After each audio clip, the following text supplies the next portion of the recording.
नमस्कार, मेरा नाम है सुमित सिंह मेहता।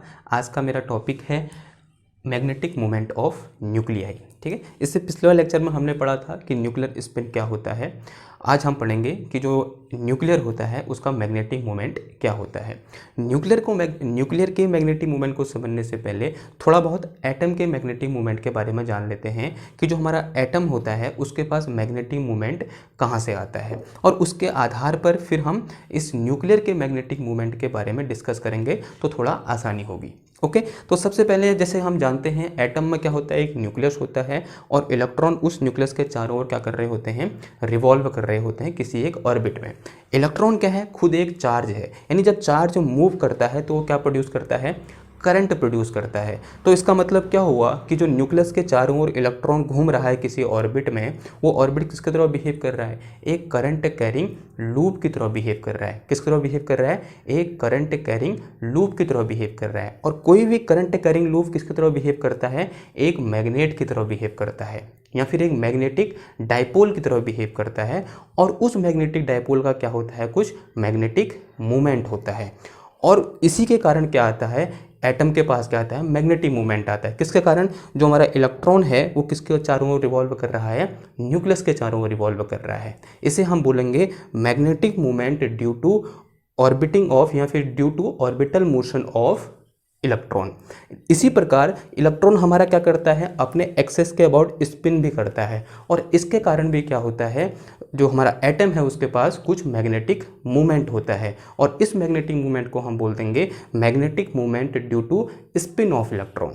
ठीक है, तो इससे पिछले वाले लेक्चर में हमने क्या पढ़ा था, न्यूक्लियर स्पिन की बात की थी। हमने ये पढ़ा था कि जो कोई इलेक्ट्रॉन न्यूक्लियस के चारों ओर रिवॉल्व करता है उसके पास क्या होता है, कुछ ऑर्बिटल एंगुलर मोमेंटम होता है, और उसके पास, और वो क्या करता है, स्पिन भी करता है, जिसके कारण उसके पास क्या होता है, कुछ स्पिन एंगुलर मोमेंटम होता है। ओके, नाउ सबसे पहले समझते हैं कि जो एटम का जो magnetic movement due to spin, उसको हम कैसे डिफाइन करते हैं। मैंने अज्यूम कर लिया कि जो हमारा magnetic movement due to spin of electron है वो क्या है, हमारे पास म्यू एस है। और ये mu S spin orbital momentum के साथ क्या होता है, इसका एक बहुत ही खूबसूरत सा रिलेशन होता है। और रिलेशन क्या होता है, हम जानते हैं this mu S is equal to G S into E divided by 2m into S. Okay, now अब ये क्या है, this is a magnetic movement of atom due to spin of electron. ये ई क्या है, ये है इलेक्ट्रॉन पे चार्ज, ये एम क्या है, इलेक्ट्रॉन का मास, ये क्या है, एस क्या है, एस है हमारे पास स्पिन ऑर्बिटल मोमेंटम, और ये जी एस क्या है, जी एस एक फैक्टर है जिसको हम जी फैक्टर भी बोलते हैं, and ji factor for spin of electron. और ये जी फैक्टर की जो वैल्यू होती है, ये जी एस की जो वैल्यू होती है वो कितनी होती है, -2 होती है। अगर मैं -2 की वैल्यू पुट करूंगा इधर तो ये कितना आएगा, नेगेटिव आएगा, यानी यहाँ ये माइनस साइन आ जाएगा, ये वेक्टर क्वांटिटी, ये भी वेक्टर क्वांटिटी, यहाँ माइनस साइन आएगा। तो ये क्या दिखाना चाह रहा है, ये दिखाना चाह रहा है कि जो ये हमारे पास magnetic movement due to spin है वो किसके अपोजिट होता है, वो हमारे स्पिन ऑर्बिटल मोमेंटम के क्या होता है, अपोजिट डायरेक्शन में होता है। ये हमें दिखाने की ये कोशिश कर रहा है। और ये एस क्या होता है, हमेशा क्वांटाइज होता है। इसकी वैल्यू कितनी होती है, the quantize value of S can be written as under root of S into S plus 1 into H cut, जहाँ जो स्मॉल एस है वो क्या है, स्पिन ऑर्बिटल क्वांटम नंबर है, या फिर स्पिन क्वांटम नंबर है। इसकी वैल्यू कितनी होती है, 1/2 होती है, जहाँ जो एस है वो कितना है हमारे पास, 1/2 है। ओके, तो ये तो क्या हो गया, स्पिन के कारण जो हमारे पास मैग्नेटिक मूवमेंट होता है वो इतना होता है। सिमिलरली हमारे पास क्या होता है, इलेक्ट्रॉन के ऑर्बिट के कारण भी क्या होता है, मैग्नेटिक मूवमेंट होता है। और उसको हम किससे दिखाते हैं, due to revolution of electron around nucleus the magnetic movement mu L can be written as ZL into E divided by 2m into L. Okay, एक तो ये था, ये किसके कारण था, स्पिन के कारण, और ये किसके कारण है, due to the orbital motion of electron. और ये म्यू एल को क्या बोलते हैं हम, म्यू एल क्या है, और magnetic movement of atom due to orbital motion of electron. और ये एल क्या है यहाँ पर, it is orbital angular momentum. E क्या है, इलेक्ट्रॉन पे चार्ज, एम क्या है, इलेक्ट्रॉन का मास, जी एल क्या है, वो क्या है, जी फैक्टर भी बोलते हैं इसको, लैंडे जी फैक्टर भी बोलते हैं। जो यहाँ जी एस था वो यहाँ क्या है, जी एल है। यहाँ जी एस की वैल्यू कितनी है, -2 है, और यहाँ पर जो जी एल की जो वैल्यू आती है वो कितनी आती है हमारे पास, 1 होती है। और इस -1 को मैं यहाँ पुट करूँगा तो ये क्या हो जाएगा, नेगेटिव हो जाएगा। तो ये भी ये दिखाना चाह रहा है कि जो हमारा जो L होगा या फिर ऑर्बिटल एंगुलर मोमेंट होगा वो किसके अपोजिट होगा, किसके अपोजिट डायरेक्शन में होगा, म्यू एल यानी जो मैग्नेटिक मोमेंट है उसकी क्या होगा, अपोजिट डायरेक्शन में होगा। और जो ये म्यू एल होगा ये क्या होगा, क्वांटाइज होगा। इसकी जो क्वांटाइज वैल्यू होती है वो होती है हमारे पास क्या, under root of L into L+1 into H cut, जहाँ L क्या है, कोई एक क्वांटम नंबर है जिसे हम क्या बोलते हैं, ऑर्बिटल क्वांटम नंबर बोलते हैं। ओके, तो ये तो किसके लिए था, एटम के लिए। एटम के पास किसके कारण मैग्नेटिक मूवमेंट होता है, एक तो due to the spin of electron और दूसरा due to the orbital motion of electron. तो यहाँ से अगर मैं net magnetic movement of atom निकालूं, यानी net magnetic movement of atom, तो म्यू इज इक्वल टू कितना आ जाएगा हमारे पास, magnetic movement due to spin of electron plus magnetic movement due to orbital motion of electron. तो ये क्या आ जाएगा हमारे पास, किसी भी एटम का नेट मैग्नेटिक मूवमेंट आ जाएगा। ओके, ये तो किसके लिए हो गया, एटम के लिए। अब हम डिस्कस करते हैं किसके लिए, न्यूक्लियस के लिए। अब जैसा कि हम सब जानते हैं न्यूक्लियस किससे मिलकर बना होता है, प्रोटॉन और न्यूट्रॉन से मिलकर बना होता है। जिस तरीके से इलेक्ट्रॉन न्यूक्लियस के चारों ओर रिवॉल्व करते हैं, उसी तरीके से जो न्यूक्लियन होते हैं वो हमारा जो न्यूक्लियस होता है उसके सेंटर ऑफ मास के अबाउट क्या करते हैं, रिवॉल्व करते हैं या फिर रोटेट करते हैं। ठीक उसी तरीके, जिस तरीके से इलेक्ट्रॉन अपने एक्सेस में क्या करता है, स्पिन करता है, ठीक उसी तरीके से जो न्यूक्लियन होते हैं या फिर जो प्रोटॉन और न्यूट्रॉन होते हैं वो भी अपने एक्सेस में क्या करते हैं, स्पिन करते हैं। उन्हीं के कारण जो हमारे पास न्यूक्लियस होता है उसके पास क्या होता है, कुछ मैग्नेटिक मूवमेंट होता है। तो सबसे पहले देखते हैं कि स्पिन के कारण किसी न्यूक्लियस का मैग्नेटिक मूवमेंट क्या होगा। अब न्यूक्लियस में दो पार्टिकल हैं, कौन कौन से, एक प्रोटॉन और एक न्यूट्रॉन। तो प्रोटॉन के स्पिन के कारण भी कुछ मैग्नेटिक मूवमेंट होगा और कुछ न्यूट्रॉन के स्पिन के कारण भी मैग्नेटिक मूवमेंट होगा। तो सबसे पहले देखते हैं कि स्पिन के कारण magnetic movement. Okay, magnetic movement due to spin. Okay, magnetic movement due to spin. Okay, हमने ये भी पढ़ा, कल हमने पढ़ा कि जब हमारा न्यूक्लियन क्या करते हैं, स्पिन करते हैं, उनके स्पिन के कारण उस न्यूक्लियन में क्या होते हैं, या फिर जो प्रोटॉन और न्यूट्रॉन होता है स्पिन के कारण क्या होता है, उनमें कुछ स्पिन एंगुलर मोमेंटम होता है। Since we know the spin angular momentum of nucleon for proton and for neutron, spin angular momentum of proton can be written as, spin angular momentum of proton can be written as spin quantum number into H cut, spin quantum number for proton into H cut, and spin angular momentum of neutron can be written as spin quantum number of neutron into h cut। Okay, ये हमको पता होना चाहिए कि जो electron of, ये क्या है, यहाँ न्यूट्रॉन है, जो प्रोटॉन और न्यूट्रॉन है उसका स्पिन एंगुलर मोमेंटम कितना होता है, इतना होता है। अभी हमने यहाँ पर इलेक्ट्रॉन के लिए देखा कि जो इलेक्ट्रॉन के कारण जो हमारे पास मैग्नेटिक मूवमेंट था और वो स्पिन एंगुलर मोमेंटम के साथ इस तरीके से क्या कर रहा था, रिलेट कर रहा था। इसी के एनालॉजी हम यहाँ पर जो हमारे पास क्या लिख सकते हैं, हम मैग्नेटिक मूवमेंट ऑफ प्रोटॉन लिख सकते हैं। अगर मैं यहाँ से मैग्नेटिक मूवमेंट ऑफ प्रोटॉन या म्यू ऑफ पी लिखूँगा तो कितना आ जाएगा मेरा, वो आ जाएगा हमारा क्या, यहाँ पर क्या लिख सकता हूँ मैं, जी factor for proton into E divided by 2m। जैसे यहाँ क्या आया, m आया, मास ऑफ इलेक्ट्रॉन आया, उसी तरीके से यहाँ क्या आ जाता है, मास ऑफ प्रोटॉन इंटू यहाँ क्या आया, spin orbital momentum of electron. तो यहाँ क्या आ जाएगा प्रोटॉन के लिए, तो spin orbital momentum of proton आ जाएगा। ठीक, इतनी बात समझ में आएगी। इसको हम मैग्नीट्यूड में भी लिख सकते हैं। हम क्या लिख सकते हैं, हम लिख सकते हैं mu P is equal to G P into E divided by 2mp।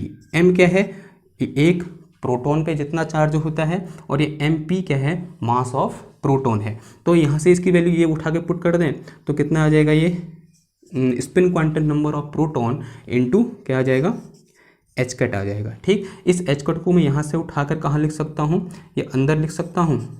यहाँ से उठाकर कहाँ लिख दिया मैंने, अंदर लिख दिया, कुछ फ़ायदा होने वाला है। और जो ये sp की जो वैल्यू होती है ना, स्पिन क्वांटम नंबर होता है, इसके लिए जो प्रोटॉन के लिए जो इसकी वैल्यू होती है वो कितनी होती है, 1/2 होती है। ओके, अगर मैं यहाँ 1/2 पुट करूँगा तो ये कितना आ जाएगा हमारे पास, ये mu P is equal to आ जाएगा हमारे पास G P divided by 2 into E H cut divided by कितना आ जाएगा हमारे पास 2 MP आ जाएगा। ठीक, इतनी बात समझ में आई।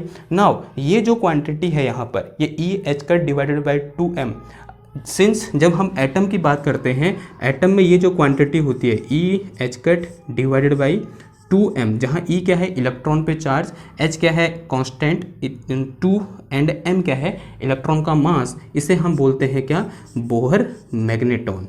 कहाँ कि जब हम किसकी बात करते हैं, एटम के मैग्नेटिक मोमेंट की बात करते हैं। लेकिन जब हम न्यूक्लियस के मैग्नेटिक मोमेंट की बात करते हैं तो ये जो क्वांटिटी यहाँ पर निकल के आई EH cut divided by 2mp, इसे हम बोलते हैं क्या, इसे हम बोलते हैं न्यूक्लियर मैग्नेटॉन। तो ये जो EH cut divided by 2mp mass of proton is equal to क्या होता है हमारे पास, न्यूक्लियर मैग्नेटॉन। इसका नाम क्या है हमारे पास, न्यूक्लियर मैग्नेटॉन। ओके, तो ये क्या है न्यूक्लियर मैग्नेटॉन, ये वैल्यू यहाँ से उठा कहाँ पुट कर दो, इधर पुट कर दो। तो यहाँ से हमारे पास mu P is equal to कितना आ जाएगा हमारे पास, ये आ जाएगा GP divided by 2 into mu N क्या है यहाँ पर, न्यूक्लियर मैग्नेटॉन है। ये तो क्या आ गया हमारे पास, मैग्नेटिक मूवमेंट ऑफ प्रोटॉन आ गया। सिमिलरली हम क्या कर सकते हैं, मैग्नेटिक मूवमेंट ऑफ न्यूट्रॉन निकाल सकते, न्यूट्रॉन निकाल सकते हैं। वो कितना आ जाएगा, सिमिलरली ओके। तो यहाँ से अगर मैग्नेटिक मूवमेंट ऑफ क्या निकालेंगे, न्यूट्रॉन निकालें, तो म्यू एन इक्वल टू कितना आ जाएगा हमारे पास, G फैक्टर फॉर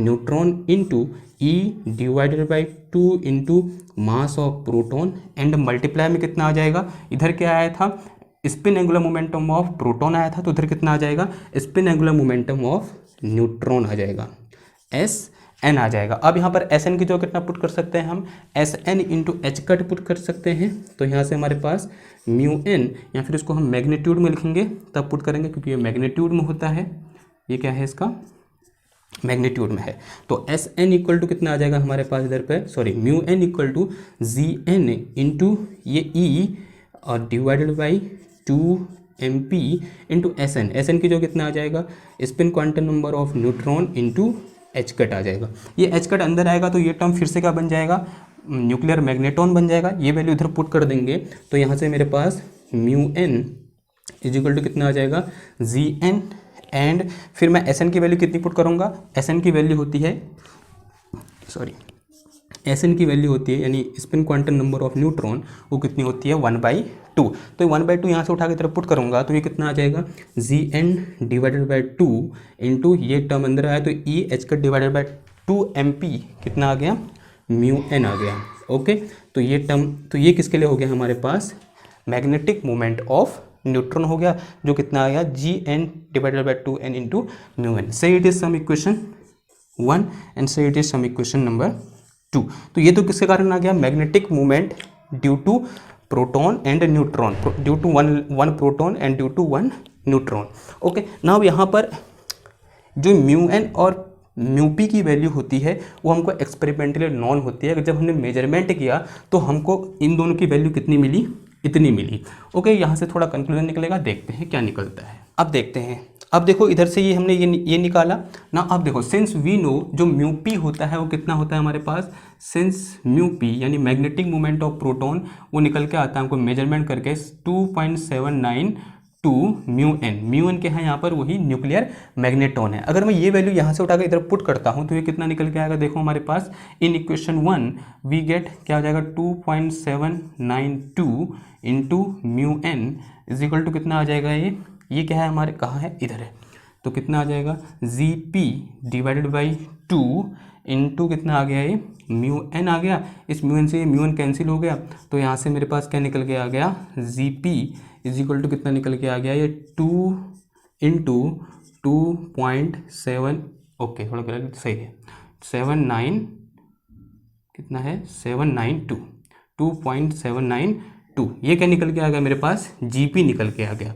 और इस केस में GP कैसा आ रहा है, पॉजिटिव आ रहा है। अगर यहाँ पर GP पॉजिटिव है तो इसका मतलब, अगर GP पॉजिटिव है तो इसका मतलब क्या हुआ कि जो न्यूक्लियर का स्पिन के कारण या फिर प्रोटॉन का जो स्पिन के कारण क्या होता है, मैग्नेटिक मूवमेंट होता है, और जो प्रोटॉन का स्पिन एंगुलर मोमेंटम होता है, दोनों की डायरेक्शन क्या होती है, सेम होती है। क्यों, क्योंकि जो GP की वैल्यू हो कैसी आ रही है, पॉजिटिव आ रही है, अगर यहाँ पॉजिटिव वैल्यू पुट करोगे तो पूरा टर्म पॉजिटिव हो जाएगा, तो इसका मतलब इन दोनों की डायरेक्शन क्या है, सेम है। नाउ सिमिलरली जो न्यूट्रॉन के लिए होता है हमारे पास क्या, मैग्नेटिक मोमेंट की वैल्यू वो कितनी होती है, -1.9131 म्यू एन होती है। अब इसकी वैल्यू उठाकर अगर मैं यहाँ इक्वेशन 2 में पुट करूँगा तो कितनी आ जाएगी मेरे पास, -1.9131 इज इक्वल टू कितना हो जाएगा, ये Gn डिवाइडेड बाई 2 इंटू कितना आ जाएगा, इधर म्यू एन भी है and mu N is equal to कितना आ जाएगा, इनटू में म्यू एन, इस म्यू एन से म्यू एन क्या हो जाएगा, कैंसिल आउट। तो मेरे पास यहाँ से Gn इज इक्वल टू कितना बच गया, -2 इंटू 1.913 बच गया। अब देखो न्यूट्रॉन के लिए Gn की वैल्यू क्या आ रही है हमारे पास, नेगेटिव आ रही है, तो जो न्यूट्रॉन का स्पिन के कारण जो मैग्नेटिक मोमेंट होगा और जो न्यूट्रॉन का जो स्पिन एंगुलर मोमेंटम होगा, दोनों की डायरेक्शन क्या होगी, एक दूसरे के अपोजिट होगी। ये कौन दिखा रहा है, क्योंकि जो Gn की वैल्यू है वो कैसी आ रही है, यहाँ नेगेटिव आ रही है। तो ये तो किसके कारण हो गया, स्पिन के कारण मैग्नेटिक मूवमेंट किसका, प्रोटॉन का, और ये किसका हो गया हमारे पास, न्यूट्रॉन का। अब हम ये भी जानते हैं कि जो प्रोटॉन और न्यूट्रॉन होते हैं वो क्या करते हैं, अपने ऑर्बिट के अबाउट न्यूक्लियस के सेंटर और मास के अबाउट क्या करते हैं, रिवॉल्व भी करते हैं, तो उनका ऑर्बिटल मोशन भी होता है। तो जिस तरीके से एटम में इलेक्ट्रॉन के ऑर्बिटल मोशन के कारण क्या था, कुछ एटम का क्या था, कुछ मैग्नेटिक मोमेंट था, उसी कारण यहाँ भी जो न्यूक्लियन होते हैं, यहाँ पे जो प्रोटॉन और न्यूट्रॉन होते हैं, उनके कारण भी क्या होगा, कुछ मैग्नेटिक मूवमेंट होगा। तो अब देखते हैं ड्यू टू, ये तो क्या था, ड्यू टू स्पिन, अब किसके कारण, ड्यू टू ऑर्बिटल मोशन, किसके कारण, due to orbital motion of nucleon, ठीक है। क्या निकालना है हमको, magnetic movement due to orbital motion of electron. Okay, now मैंने अज्यूम कर लिया कि ड्यू टू मैग्नेटिक मूवमेंट, थोड़ा इससे पहले एक चीज़ अज्यूम कर लेते हैं, वो क्या है कि जो हमारे पास अगर जो न्यूट्रॉन और प्रोटॉन होते हैं, अगर वो ऑर्बिटल मोशन करेंगे तो उसके ऑर्बिटल मोशन कारण उसके पास क्या होगा, कुछ ऑर्बिटल एंगुलर मोमेंटम होगा। क्या होगा, orbital angular momentum of proton and neutron, and it can be written as L is equal to, L क्या है यहाँ पे मेरे पास, orbital angular momentum, L equal to क्या होता है हमारे पास, small l into H cut, जहाँ जो स्मॉल l है वो क्या है, कोई एक क्वांटम नंबर है। तो अब हम जैसे कि हमने एटम के केस में पढ़ा था कि जो ऑर्बिटल एंगुलर मोमेंटम होता है वो ऑर्बिटल मोशन के कारण उत्पन्न मैग्नेटिक मोमेंट के साथ कुछ रिलेशन में होता है। तो उसी रिलेशन के बेस पर, अभी हमने यहाँ पर जो लिखा था जो मिटा दिया, उसी रिलेशन के बेस पर हम न्यूक्लियस के लिए भी क्या लिखेंगे, एक फॉर्मूला लिखेंगे, उसके एनालॉजी। ओके, तो फॉर न्यूक्लियस जो हमारे पास म्यू एल का मतलब क्या हो गया, magnetic movement due to orbital motion of proton and neutron. तो mu L is equal to कितना आ जाएगा, G L into E divided by 2mp into कितना आ जाएगा हमारे पास, एल आ जाएगा। ओके, इंटू कितना आ जाएगा, एल आ जाएगा। अब एल की जगह पुट कर सकता हूँ, ये पुट कर सकता हूँ मैग्नीट्यूड में। ओके, अगर इसको मैग्नीट्यूड लेंगे सिर्फ इसका, तो mu L is equal to कितना आ जाएगा हमारे पास, G L into E divided by 2mp into इस L के मैग्नीट्यूड जो का पुट कर दो यहाँ पर, L into H cut put कर दिया है। इस एच कट को कहाँ ले आएंगे, हम अंदर ले आएंगे। This mu L can be written as G L into E H cut divided by कितना आ जाएगा, 2mp इंटू स्मॉल एल। अभी हमने इसकी वैल्यू पढ़ी है, क्या है, ई H cut divided by 2m, क्या है हमारे पास क्या है, न्यूक्लियर मैग्नेटॉन है।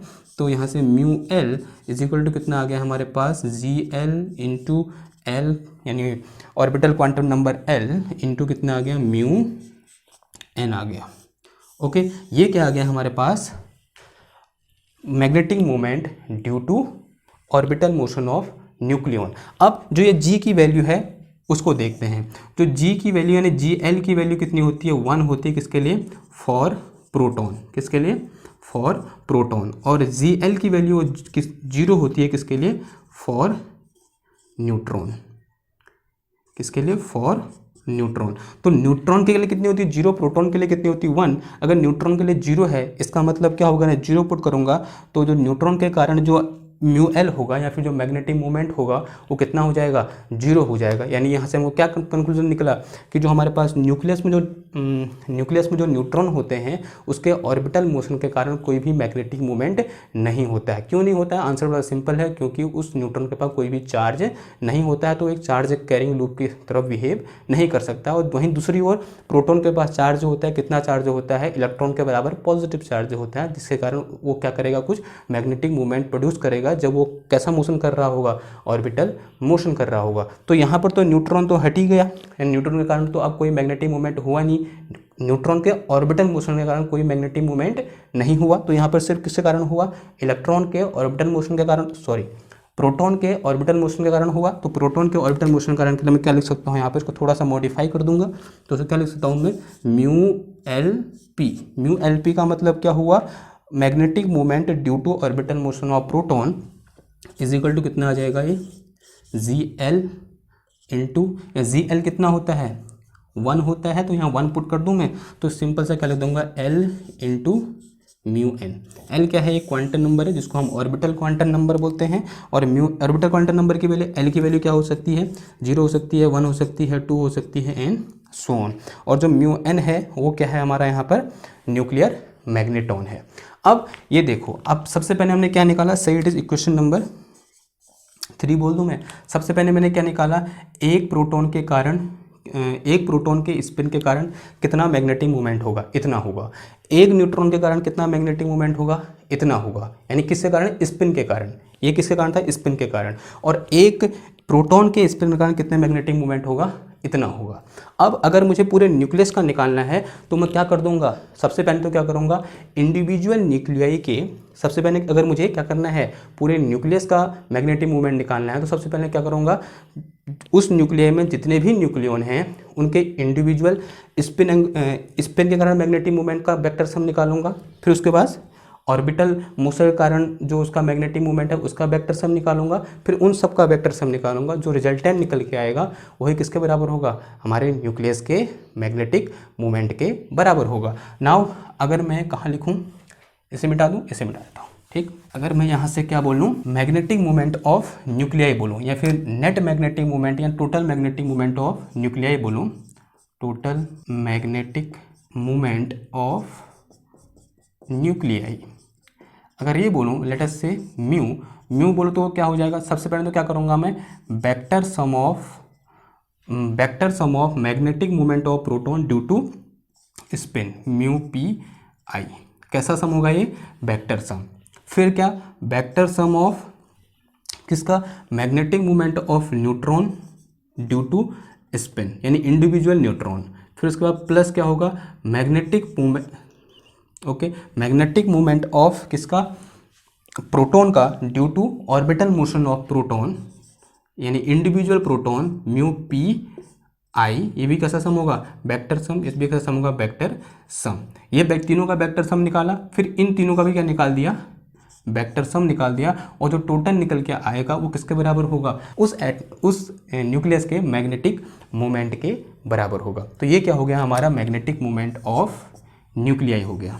ओके नाउ, जैसे कि हमने इससे पिछले वाले लेक्चर में न्यूक्लियर स्पिन को जब डिस्कस कर रहे थे, हमने ये पढ़ा कि जो न्यूक्लियस में जो इवन न्यूक्लियाई होते हैं, या फिर जिनमें जो नंबर ऑफ प्रोटॉन और नंबर ऑफ न्यूट्रॉन क्या होते हैं, इवन होते हैं, उसमें जो प्रोटॉन और न्यूट्रॉन होते हैं वो क्या बना लेते हैं, पेयर बना लेते हैं। और ऐसा पेयर बनाते हैं कि वो एक दूसरे के स्पिन को क्या कर देते हैं, कैंसिल कर देते हैं। यानी उनका जो स्पिन, न्यूक्लियर स्पिन होता है जो स्पिन होता है वो क्या होता है, इक्वल और अपोजिट डायरेक्शन में होता है। और उस तरीके से जब पेयर बनाते हैं तो उनका नेट स्पिन कितना हो जाता है, 0 हो जाता है। और जो पूरा न्यूक्लियस का जो नेट स्पिन हो जाएगा वो भी कितना हो जाता है, 0 हो जाता है। तो सेम केस यहाँ पर भी लागू होगा, जब हमारे पास क्या होंगे, इवन न्यूक्लियाई होंगे। यानी इवन न्यूक्लियाई का मतलब जिसमें नंबर ऑफ प्रोटॉन और नंबर ऑफ न्यूट्रॉन क्या होते हैं, इवन होते हैं। तो उस केस में जब न्यूट्रॉन और प्रोटॉन का पेयर बनेगा, और वो पेयर इस तरीके से बनेगा कि जो उनका नेट मैग्नेटिक मूवमेंट हो कितना हो जाएगा, 0 हो जाएगा। तो इवन न्यूक्लियाई के लिए क्या होता है, मैग्नेटिक मूवमेंट कितना हो जाता है, 0 हो जाता है। For even nuclei magnetic movement is 0। अगर हम फिर ऑड इवन न्यूक्लियाई की बात करेंगे तो उसमें फिर वही कॉन्सेप्ट लगेगा जैसे कि हमने पिछले वाले चैप्टर में लगाया था या लेक्चर में लगाया था, कि स्पिन वाले केस में कि जो कोर में न्यूक्लियाई होते हैं वो तो क्या बना लेते हैं, पेयर बना लेते हैं। और कोर में जो न्यूक्लियाई होंगे वो पेयर बना लेंगे, उससे क्या होगा कि जो मैग्नेटिक मूवमेंट होगा किसके कारण होगा, उन न्यूक्लियॉन के कारण होगा जो कहाँ होंगे, कोर से बाहर होंगे। और ये भी पाया गया है कि जो magnetic movement in case of even odd nuclei वो जो आता है थ्योरेटिकल वैल्यू से क्या आता है, कम आता है। ठीक, उसको भी समझते हैं। उसका रीज़न वही है, जो कोर में क्या होते हैं, न्यूक्लियॉन होते हैं, वो क्या बना लेते हैं, पेयर बना लेते हैं। तो सारे के सारे न्यूक्लियॉन मैग्नेटिक मूवमेंट देने में कंट्रीब्यूट नहीं करते हैं, कुछ का मैग्नेटिक मूवमेंट क्या हो जाता है, कैंसिल हो जाता है। इसलिए जो मैग्नेटिक मूवमेंट की ये वैल्यू होती है, इस वैल्यू से क्या आती है, कम आती है। ठीक है, ऐसा क्यों होता है, क्योंकि कुछ न्यूक्लियाई ऐसे होते हैं जो एक दूसरे को क्या कर देते हैं, एक दूसरे के मूवमेंट को कैंसिल आउट कर देते हैं। कौन से वाले, जो न्यूक्लियस के कहाँ होते हैं, कोर में होते हैं। ठीक है, तो ये किस केस में होता है, इवन ऑड न्यूक्लियाई के केस में होता है। लेकिन इवन न्यूक्लियाई केस में यहाँ भी क्या हो जाता है, जीरो हो जाता है, क्योंकि वो न्यूक्लियाई क्या कर देते हैं, ऐसे पेयर बनाते हैं कि एक दूसरे के मैग्नेटिक मूवमेंट को कैंसिल आउट कर देते हैं। ठीक, तो ये तो क्या हो गया हमारा मैग्नेटिक मूवमेंट ऑफ न्यूक्लियाई हो गया। आई होप थोड़ा बहुत समझ में आया होगा। आप इसको फिर से पढ़िए, किताब से पढ़िए। तो आज के बाद इतना ही, तो मिलते हैं आपसे नेक्स्ट क्लास में। तब तक के लिए थैंक यू, धन्यवाद।